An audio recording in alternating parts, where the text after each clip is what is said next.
예, 2위입니다. 7시간 만에 초과이익 환수 삭제. 이 부분 좀 중요한 부분일 것 같은데요.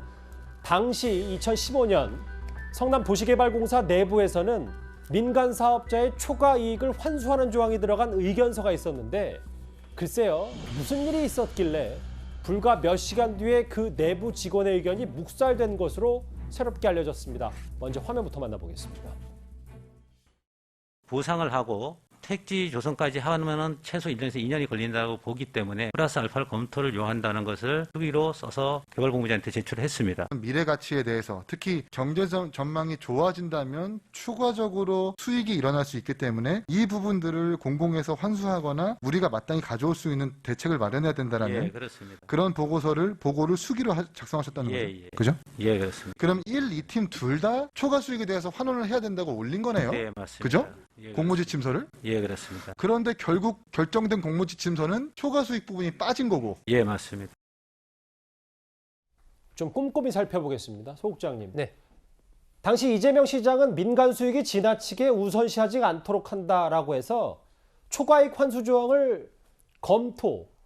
실제로 이런 내부 의견이 있었던 건 확인이 된 겁니까? 초과이익을 좀 환수해야 된다는 의견이요? 그렇습니다. 2015년 5월 27일에 있었던 상황인데 그 당시 이제 개발사업 1팀에서 관련 내용을 검토하면서 이 초과이익, 그러니까 평당 1,400만 원이 넘는 그런 이득이 발생할 경우에 지분율에 따라서 다시 그것을 이제 배분하는 그런 것을 검토할 필요가 있다라는 그런 조항을 넣었는데 그것에 대한 의견이 7시간이 지나서 당일날 오후에 다시 그것이 빠진 상황에서 이제 전략사업팀으로 이것이 넘어갔거든요.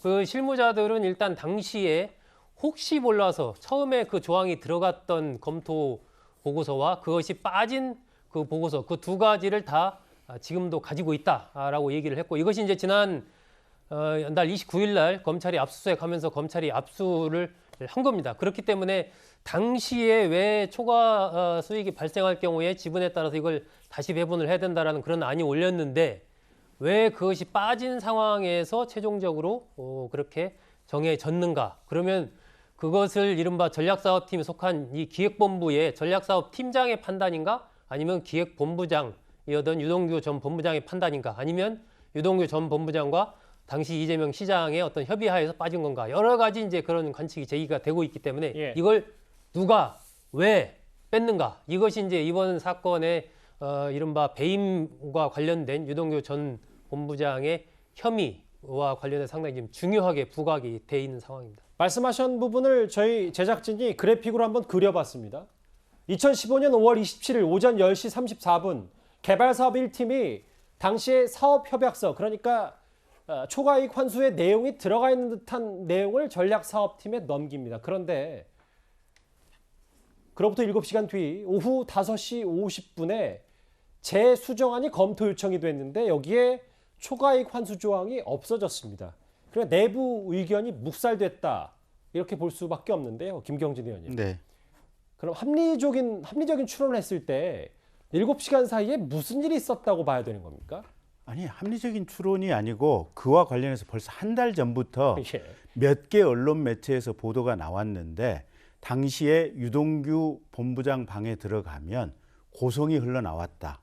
최종적으로 실무팀이 바뀌었다. 그런 내용의 이 대장동 이익구조 정하는 것과 관련해서 그런 보도가 몇 군데 언론에서 동시에 나왔거든요. 보도를 종합했을 때. 예, 당시 도시개발공사 직원들 상대로 취재를 했던 거 아닙니까?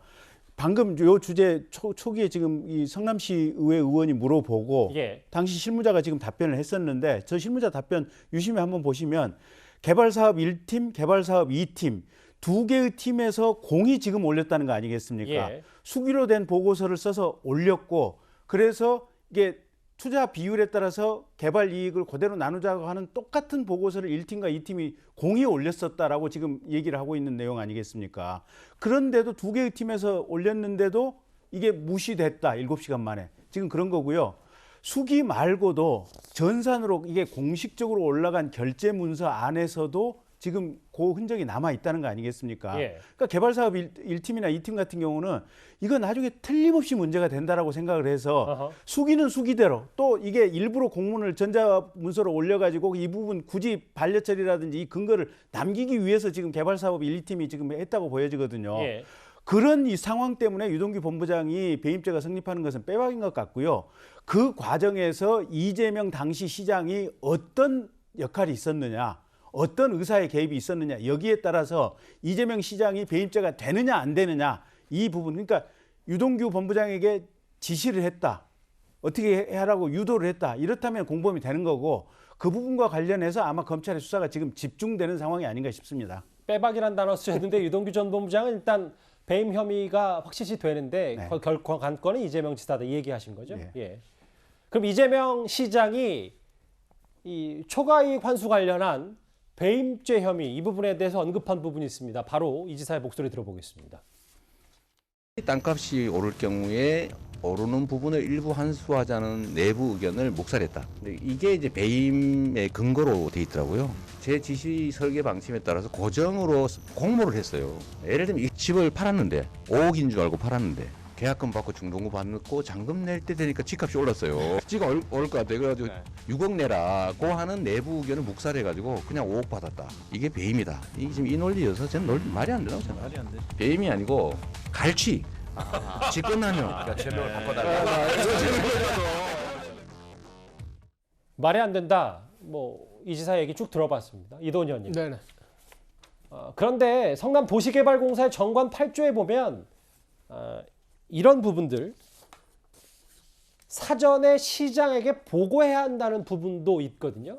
그러면 정말 이 지사 말처럼 뭐 갈치냐 직권남용이나 유동규 전 본부장 개인의 일탈로만 볼 수 있는지 어떻게 봐야 되죠? 그러니까 정관 8조뿐만 아니라 그 성남 도시개발공사를 만든 그 시조례, 그리고 그 정부의 지방공기업법, 여기에 전부 그 시장이 이런 중요한 사항에 대해서는 보고받고 승인해야 된다고 저기 규정이 돼 있습니다. 그래서 만약에 유동규 그 전 본부장이 추가 수익 환수 조항을 삭제해라, 만약에 이렇게 했다면은 그런 배임으로 확정될 가능성이 굉장히 큽니다.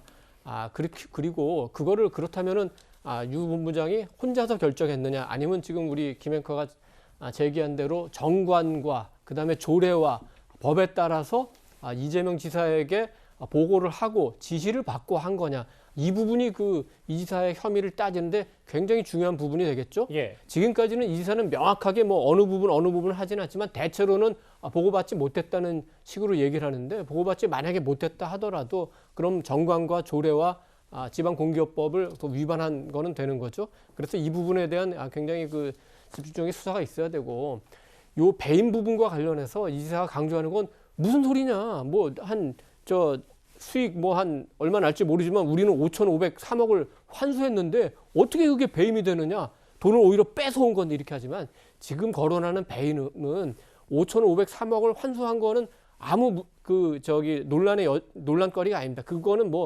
5,503억을 실제로 환수했는지도 논란되지만, 그게 아니라 지금 배임을 따지는 거는 왜 설계할 때 주주 협약서에 일방적으로 민간 사업자, 말하자면 화천대유가 이렇게 큰 이익을 보도록 고의로 만들었느냐, 이 부분이 배임의 핵심이거든요. 예. 그래서 설계 과정에서 지금 왔다 갔다 개발사업팀에서 전략사업팀 왔다 갔다 할 때 왜 이렇게 결정됐느냐, 이 부분을 따지는 게 이번에 배임의 핵심의 문제다, 이렇게 얘기할 수 있겠습니다.